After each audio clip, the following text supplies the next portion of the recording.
Bienvenidos a este video, el video número 11 y el último de este curso, Prisión Preventiva, Modelos Teóricos y Estándares Internacionales de Derechos Humanos.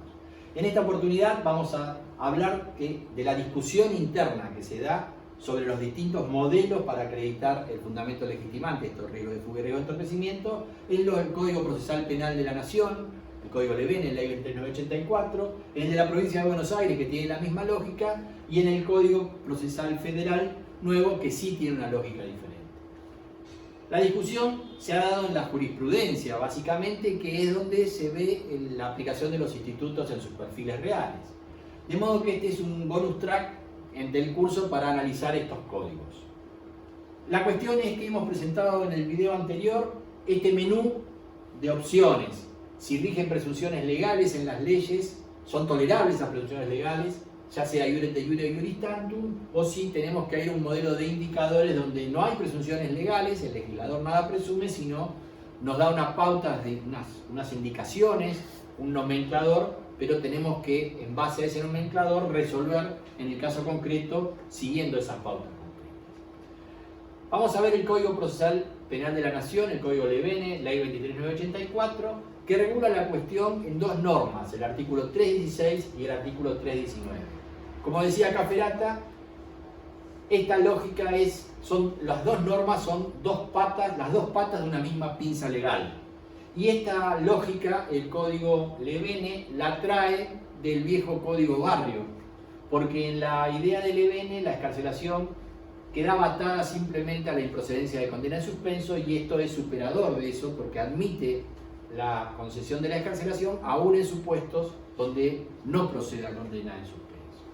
El artículo 316 dice: el juez calificará él o los hechos de que se trate, y cuando pudiere corresponder al imputado un máximo no superior a los 8 años de pena privativa de libertad, podrá eximir de prisión, y agrega: no obstante, también podrá hacerlo si supera los 8 años, si estima el juez que prima facie procede condena en suspenso.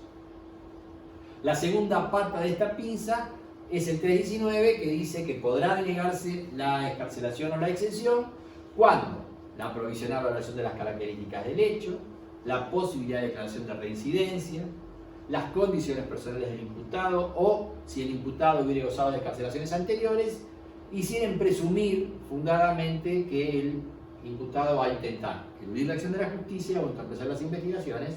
Aquí aparecen los dos fundamentos legitimantes: fuga y entorpecimiento. Como les decía, esta norma viene del viejo Código o Barrio, y esta misma dinámica también la adquiere el Código de la Provincia de Buenos Aires. En el artículo 169, los incisos 1, 2 y 3 reeditan con alguna modificación en la redacción, pero con la misma lógica, lo que sería el 316, y del 170 el 319, también con alguna modificación, pero con la misma lógica. Así que lo que digamos sirve para los dos códigos. Las interpretaciones posibles que podamos hacer básicamente del 316, que es la norma rectora, o por donde se ingresa al análisis de la cuestión, lo podemos significar con este embudo, que tiene dos supuestos: el primer supuesto y el segundo supuesto, cuya divisoria de aguas la marca estos 8 años a los que alude el 316. Menos de 8 años o más de 8 años. Cuando estamos en menos de 8 años, la excarcelación o la exención de prisión procede a nivel del 316 sin ninguna cortapisa, nada más hay que analizar. Por supuesto que siempre se lo puede denegar esa exención de prisión o excarcelación, fundamentando que se verifica en el caso riesgo de fuga y riesgo de entorpecimiento con las pautas que marca el artículo 319. La cuestión es qué pasa cuando la escala penal del o los delitos imputados superan los 8 años. Cuando superan los 8 años estamos obligados a ingresar por esta segunda parte del embudo. Y esos 8 años los podemos superar porque la escala penal del delito supera los 8 años, o porque hay varios delitos cometidos que en concurso real se suman las penas máximas y superan los 8 años. Acá, en esa determinación de 8 años, actúa la reducción para tentativa, todas las calificantes, no es lo mismo un robo simple que un robo con armas, como dije, los concursos reales, la reducción también por tentativa y participación secundaria. Con todas esas variables, entonces, determino si estoy en más o menos los 8 años, si estoy en menos, ingreso por allá y ya a nivel 3.16 nada que analizar, si puedo denegar por 3.19, y cuando supero los 8 años estoy obligado a ingresar por esta segunda parte, y allí la cuestión no es lineal, porque como dice la norma, no obstante también podrá concederse, si prima facie procede, condena en suspenso. Y entonces acá la cuestión ya queda sometida al análisis de procedencia de la condena en suspenso del artículo 26 del Código Penal. Solo procede si procede condena en suspenso, y si no procede condena en suspenso, desde la literalidad de la norma estaríamos obligados a denegar la excarcelación o la exención de prisión. Esta ha sido la interpretación tradicional que se dio imperturbable hasta el 2003. De modo tal que cuando en mi caso superaba los 8 años y no procedía a condena en suspenso, ya sea porque el mínimo de la escala penal, ya no el máximo que es para los 8 años, sino el mínimo, no admitía condena en suspenso, por ejemplo, un robo con armas, 5 años de mínimo, entonces era obligatorio denegar la excarcelación. O porque yo ya tenía antecedentes que impedían una segunda condena en suspenso en los términos del 27 del Código Penal. Entonces, la interpretación tradicional decía que esta norma se interpreta iure et iure, de modo tal que, superados los 8 años, si no procede condena en suspenso, el juez estaba obligado a denegar la excarcelación. La rigidez de esta norma empezó a tratar de flexibilizarse con una interpretación de la norma diciendo que era una presunción legal, pero era una presunción iuris tantum, con lo cual construíamos una válvula de escape. Y cuando había, en el caso concreto, aunque no procedía a condena en suspenso y se superaban los 8 años, pautas que permitían cuestionar la vigencia de esa presunción, entonces, si eran suficientemente fuertes esas pautas, se la daba por destruida y se podía excarcelar pese a que superaban los 8 y no procedía a condena en suspenso. Esta es la, entonces, segunda forma de interpretar la misma norma como presunción iuris tantum. Finalmente aparece una tercera forma de interpretarla que individualmente es la más osada y poco comprensible, donde dice, bueno, el 3.16 es una pauta más, pero no es definitoria. La tenemos en cuenta, pero para denegar efectivamente tenemos que acreditar que existe riesgo de fuga y riesgo de entorpecimiento. Digo, es difícil darle esa lectura, lo que pasa es que esa lectura se le da no desde la lógica de interpretar la norma aislada, sino dentro de la sistémica del modelo, filtrando constitución y pactos. Y entonces ahí sí empieza a tener sentido esta interpretación, que es la más evolucionada respecto de esta norma, que como dije, nace con esta lógica. La cuestión es que entonces esa interpretación tradicional y hegemónica hasta el 2003 era el de presunción iure et iure. De hecho, si había un caso, por ejemplo, un robo con armas con 5 a 15, la escala penal, los 15 superaban los 8, 5 no admitía condena en suspenso, no había más nada que discutir. No se pasaba al 3.19, se denegaba solo con el 3.16. El tema es que empieza a cambiar la cosa, básicamente, más allá de algunos precedentes aislados y el esfuerzo que venía haciendo la doctrina, a partir de este fallo, Barbará, Rodrigo Rubio Barbará, un caso de la Cámara del Crimen, Sala Primera, jueces Dona, Brusone y Elber, que cuestionan esa interpretación iure et iure. Terminan diciendo que es inconstitucional interpretar el 3.16 iure et iure y dan luz verde para que se lo interprete iuris tantum. Aunque no terminan de definir que puede ser interpretado iuris tantum, la parte dispositiva pareciese indicar eso, pero sí categóricamente dicen que es inconstitucional interpretar iure et iure el 3.16. Ahí aparece una fractura por el impacto que tuvo en esa causa, en ese fuero y en las cantidades de delitos que tenía imputados Barbará, que tenía miembros de asociación ilícita, varios robos, falsificaciones de documentos, estafas, etcétera, etcétera, de modo tal que era un caso que interpelaba fuertemente que se considera la excarcelación, aun cuando no procedía a condena en suspenso con esas escalas penales. La cuestión es que al año siguiente aparece una vuelta de tuerca sobre la idea de Barbará a través de esta causa Maccheraldo, una exención de prisión en una evasión tributaria, firmada por los jueces Ledesma, que lidera, Ricci y Tragán, Sala Tercera de la Casación del 22 de diciembre del 2004, donde ratifican que no pueden ser admitidas las presunciones iure et iure, pero dan luz verde a esta lógica de modelo de indicadores porque dicen que el 316 es una pauta más a valorar, pero que siempre hay que acudir de todas maneras al 319, que el 319 es un modelo de indicadores con características de derecho, condiciones personales, declaración de reincidencia y haber gozado de excarcelaciones. No son de la mejor factura esas pautas, pero son indicadores de riesgo de fuga y riesgo de entorpecimiento. Y entonces se desencadena a partir del 2003 toda una discusión que se va dando además con réplicas en todos los tribunales de todas las jurisdicciones del país.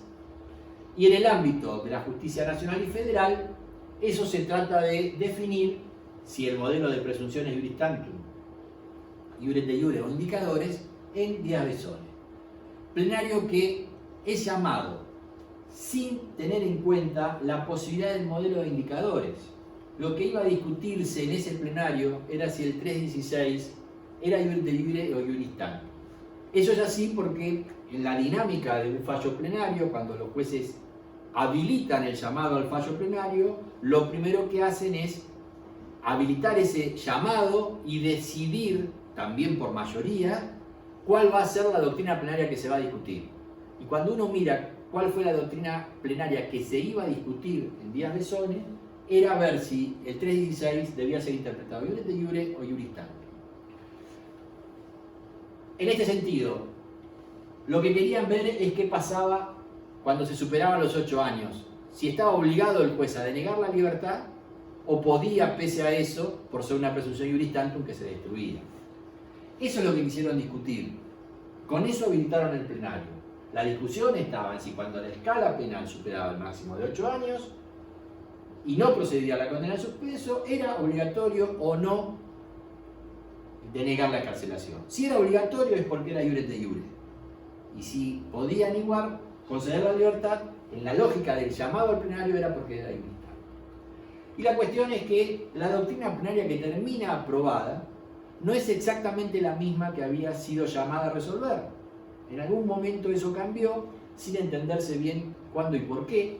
Y la doctrina plenaria aprobada dice declarar como doctrina plenaria que no basta en materia de excarcelación o exhibición para denegarla la imposibilidad de condena de ejecución condicional o que pudiera corresponder a una pena más de 8 años. Incluso es complejo eso, pero para simplificarlo, vamos a reemplazarlo así. No basta en materia de excarcelación para denegar la excarcelación que no encuadre en el 316, segundo supuesto, más de 8, porque el primero ya vimos que no hay más nada que discutir, más de 8 y que no proceda a condena en suspenso. No basta para denegarla que supere los 8 y no proceda a condena en suspenso, sino que deberá valorarse en forma conjunta con otros parámetros tales como los que están en el 319 para determinar que existe riesgo procesal. Y esto nos remite al modelo de indicadores, porque si yo tengo que acreditar con elementos del 319, pese a que no encuadre en el 316, que existe riesgo procesal, es porque no hay presunciones legales. En el sistema de presunciones, el riesgo procesal existe presumido, y yo lo destruyo por prueba en contrario.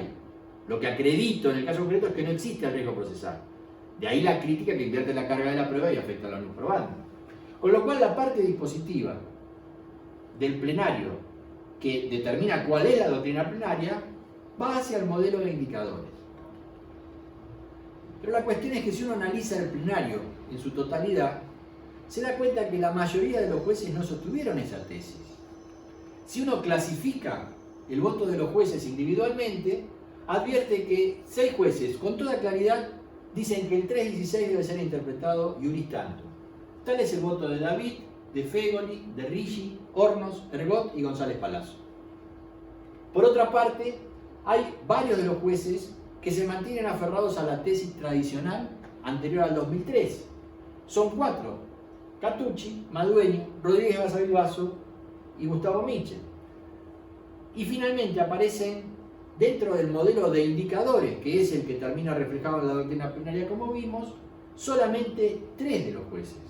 Ángela Ledesma, que reitera la lógica de Maccheraldo, aunando aquí el argumento de carga de la prueba Iornus Probandi, Tragán y Micheli. E incluso estos dos últimos jueces no son tan categóricos. De hecho, hay un trabajo de Maximiliano Jarabaerian que a ellos dos los coloca dentro de la lógica de iuris tantum. Y hechas estas cuentas, tenemos que la mayoría sostuvo iuris tantum y que las dos minorías sostuvo la primera minoría iure de iure y la segunda minoría sistema de indicadores. En doctrina, interpretando este fallo, Jarabaerian, Edwards y Alberto Bovino sostienen que triunfó el modelo de iuris tantum. Y advierto la honestidad intelectual de Bovino, que desde la década del 90 sostiene modelos de indicadores y podía haberse aferrado a la doctrina plenaria, a la parte dispositiva, diciendo ganó el modelo de indicadores, y sin embargo cuando leyó todo el fallo dijo, uy, ganó iuris tantum. Por supuesto que hay quienes le dieron lectura de interpretación a este plenario como modelo de indicadores, aferrándose a la parte dispositiva. Por ejemplo, Mariano Cunioli Barona, Juan Goblet. Y los fallos fueron por uno o por otro. Modelo de indicadores, modelo iuris tantum, depende. E incluso hasta hubo algún tribunal, como alguna sala de la Cámara Federal de La Plata, que tenía el doble estándar. Cuando quería denegar, usaba el modelo iuris tantum, y cuando quería conceder, usaba el modelo de indicadores. En fin, el plenario, que parecía querer clarificar y resolver una cuestión, desde esta perspectiva fue muy confuso. Yo había sostenido en el 98 la idea de iuris tantum en aquel libro Libertad bajo caución. Esa misma idea la reforcé en 2003. Ese tratado salió publicado en noviembre de 2003, el mismo mes que sale la causa Barbará, que empieza a poner en crisis las iures de iure. Esa interpretación iuris tantum la mantuve aún después de Díaz Bessone. Primero por esa lectura que acabo de hacer de que la mayoría sostuvo iuris tantum. Y yo admito que una ley que es sancionada pueda ser interpretada de una manera diferente al debate parlamentario que se ha dado. Esto pasó, por ejemplo, en materia de probation, donde si uno ve el debate parlamentario era claro que era solo para delitos correccionales, lo que se llamaría hoy tesis restringida, que fue la que admitió el plenario Cosuta, y que después la Corte en el fallo Acosta desandó. Pero eso puede pasar en una ley y el debate parlamentario.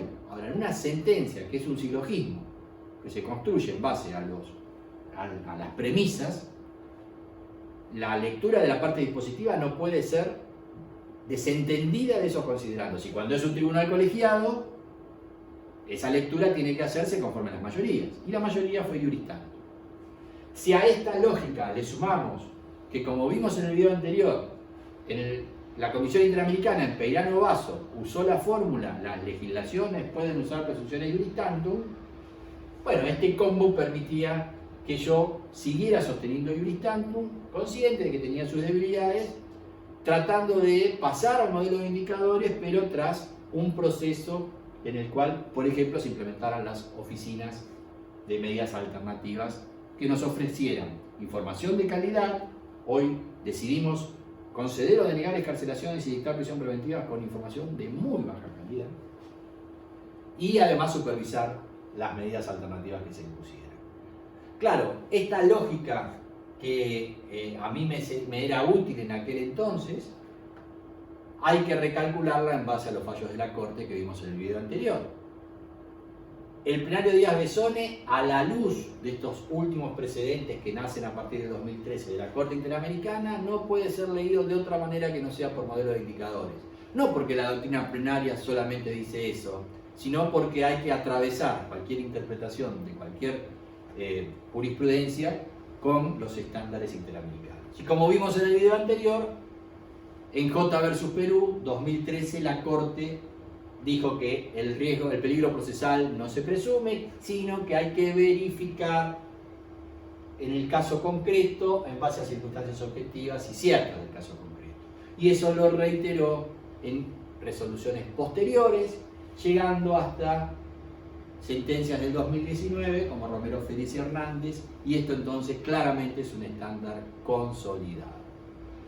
que también, como vimos en el video anterior, es el que suscribe más tibiamente probablemente la comisión, pero que va en esa misma dirección. Y este es el camino que siguió la Corte Suprema en Milagro Sala, que ahora vamos a ver. Allí, como anticipé en el video anterior, la Corte le da una vuelta de tuerca al Hoyo Freire. El Hoyo Freire era un caso en el cual, de Córdoba, en el cual el defensor que llega a la Corte con recursos extraordinarios es Casper Atanores, y el Tribunal Superior de Justicia de Córdoba tenía una doctrina de avanzada en su momento, porque desde la década del 90 sostiene que la norma del Código cordobés, el 280, que es similar, ellos tienen prisión preventiva en ese código y no escarcelación, pero tiene una lógica similar al 312 de prisión preventiva del Código Levene. Ellos siempre sostuvieron que esa norma había que interpretar a iuris tantum. O sea que cuando todo el mundo, como posición hegemónica, hablaba de un 316 interpretado iure de iure, ellos ya hablaban que las normas debían ser interpretadas iuris tantum. Pero lo que hace la Corte, el Superior Tribunal de Justicia cordobés, más allá de afirmar desde como idea central esa interpretación iuris tantum, construye un estándar que es el del imputado promedio. Dice que la Corte cordobesa decía que para que se destruyera la presunción iuris tantum había que arrimar elementos que fuesen diferentes a la del imputado promedio. Y entonces cuando uno decía, bueno, quiero destruir la presunción diciendo, por ejemplo, que tiene un hijo a cargo, que tiene trabajo, que tiene familiares enfermos de los que dependen de él, la Corte siempre decía que esa no era una circunstancia diferente a la de un imputado promedio, y entonces decía que no era eficaz para destruir la presunción. Con lo cual, desde lo abstracto, afirmaba un modelo para la época, principios de la década del 90, súper progresista en términos de decir iuris tantum, pero calcificaba la destrucción de esa presunción, la calcificaba diciendo que básicamente nada podía destruirla. Y eso es lo que llega a la Corte. Y la Corte lo descalifica remitiendo al dictamen del procurador, que el procurador lo que decía es, no termina Casal de definir si el modelo debería ser iuris tantum. Lo que dice es que esta fórmula de calcificación terminaba convirtiendo a la presunción en iure de iure, y entonces las iures de iure eran inadmisibles, sin decir que la fórmula correcta era la iuris tantum o que tampoco sería compatible de un modelo de indicadores.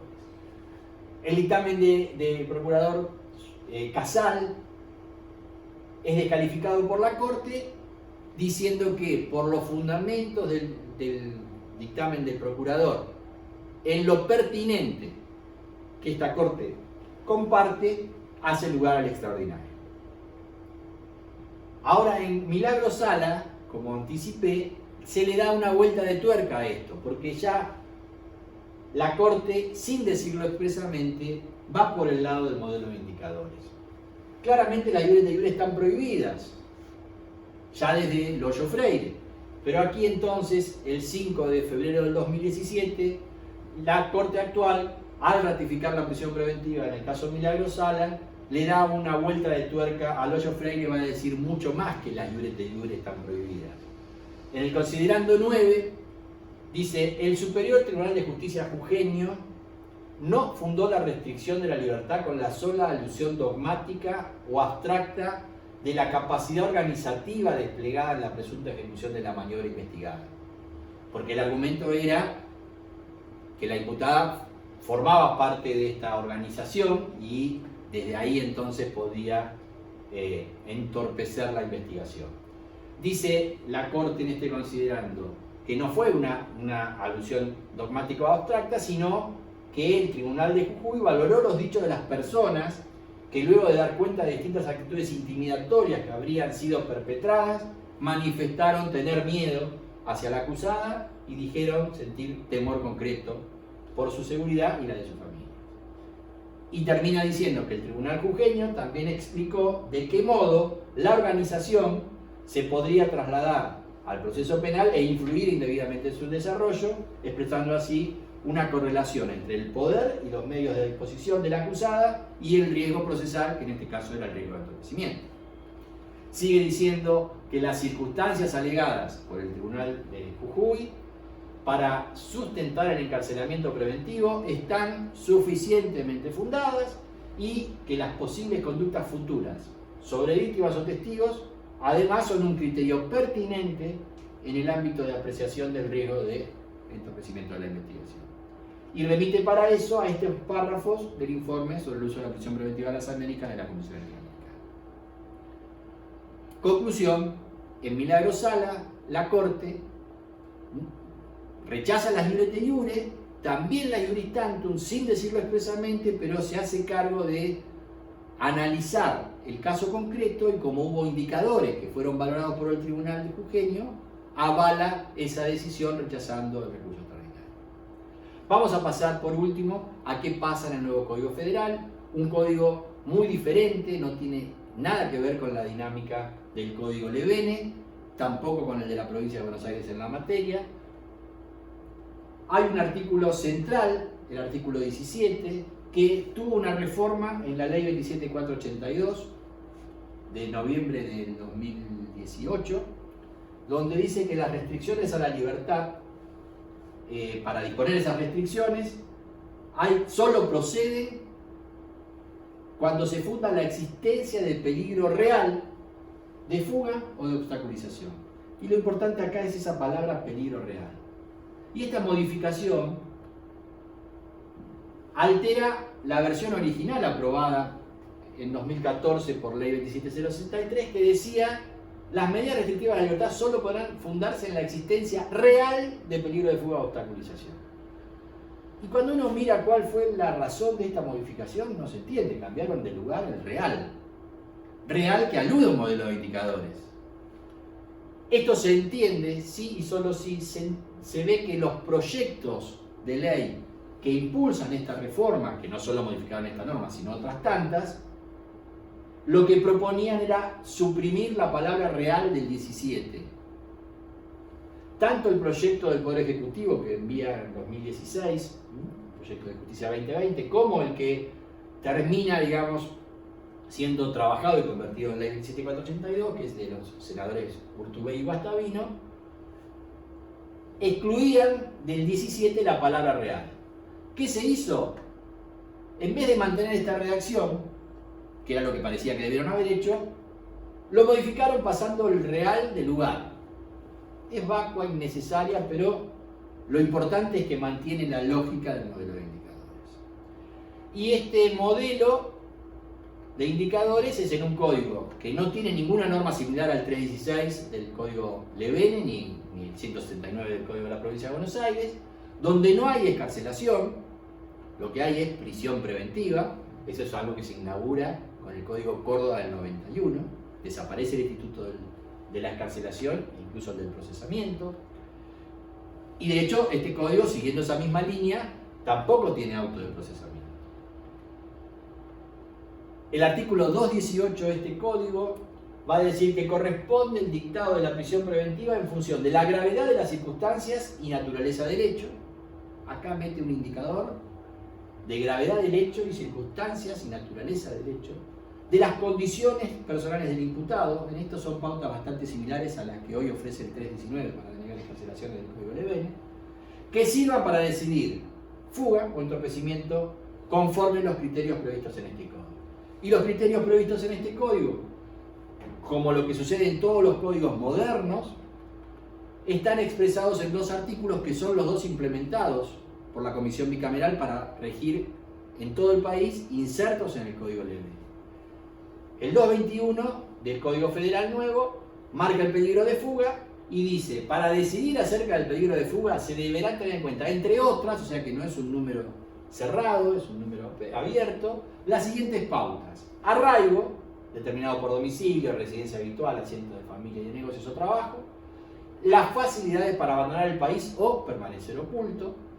El inciso B de este 221 marca otras pautas del riesgo de fuga, que son Las circunstancias y naturaleza del hecho, redita en buena medida el 218, agrega la pena que se espera, la pena en expectativa, como resultado del procedimiento, o sea, la eventual determinación, prognosis de pena que va a recaer, la imposibilidad de condenación condicional, la constatación de detenciones previas y la posibilidad de declaración de reincidencia por delitos dolosos.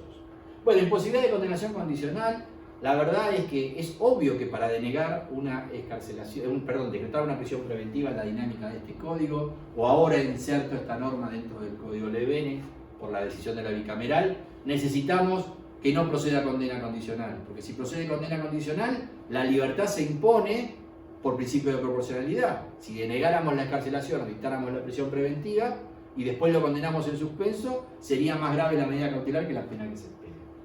Detenciones previas. Bueno, es un concepto similar al de haber gozado de otras excarcelaciones, como contrapartida. Y la posibilidad de declaración de reincidencia está, como en el artículo 319 del Código Lebene, pero ahora la circunscribe solo a que esa reincidencia sea por delitos dolosos. Esa aclaración no la hacía el Código Lebene. Aparece un último inciso que dice: el comportamiento del imputado durante el procedimiento donde estoy juzgando, o en otro anterior, porque se encuentra en trámite, cuando el imputado en este procedimiento o en ese anterior o que está en trámite incurrió en rebeldía, se ocultó o proporcionó falsa información sobre identidad o domicilio. Estas son los tres grupos de pautas que marca el código. Y si uno mira lo compara con las recomendaciones de la Comisión Interamericana que vimos en el video anterior, en el informe sobre el uso de la prisión preventiva, el tema de arraigo, facilidades para ordenar el país está, al igual que en esa recomendación C10, previsto. Todo este menú también está previsto por Comisión Interamericana como recomendación C10, con una diferencia. Allí solo habla del proceso en trámite y aquí le agrega otro anterior o que se encuentra en trámite. Que no creo que esté mal esto, porque como se ha aportado en otro proceso, me da una pauta de cómo se comportaría en esto. Y el que no aparece en esas recomendaciones es todo este menú, donde la recomendación C10 tiene esta fórmula. El tipo de delito, y ahí también hay todo un menú de críticas, porque claro, acá habla de la gravedad, el 218 habla de la gravedad del delito, acá el tipo de delito, y la severidad de la eventual condena. Severidad de la eventual condena es la pena que se espera. Así que este es el menú que nos ofrece el Código Lebene, el nuevo Código Federal, que hoy está operativo en el Código Lebene, en el artículo 221. Y el artículo 222 nos ofrece un menú respecto de riesgo de entorpecimiento que en el Código Lebene no lo teníamos.